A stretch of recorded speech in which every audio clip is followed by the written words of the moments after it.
माझ्या प्रिय मान्यवर आणि उपस्थित सर्वांना माझा मनपूर्वक नमस्कार. आज मी एक वाक्य सांगून सुरुवात करणार आहे.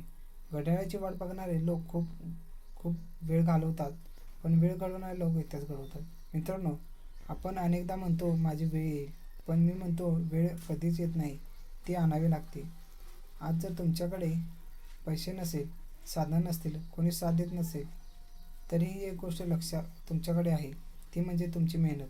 आणि मेहनतीची ताकद अशी असते की ती साध्य माणसालाही असामान्य बनवते. लक्षात ठेवा, सिंहाला जंगलाचा राजा कोणी बनवलेला नाही, तो स्वतःच्या शौर्याने राजा बनतो. मित्रांनो, लोक तुमच्यावर हसतील, तुमच्यावर टिंगल करतील, तुम्हाला कमी लेखतील, पण एक दिवस असा पण आणा की तोच तुमच्या यशाची गोष्टी सांगतील. जीवनात दोनच पर्याय आहेत, एकतर कारणं द्या, नाहीतर परिणाम द्या. दोन्ही एकाच वेळी देता येत नाही. प्रत्येक सकाळी आरशासमोर उभे राहून स्वतःला विचारा, आज मी कालपेक्षा एक पाऊल पुढे जाणार का?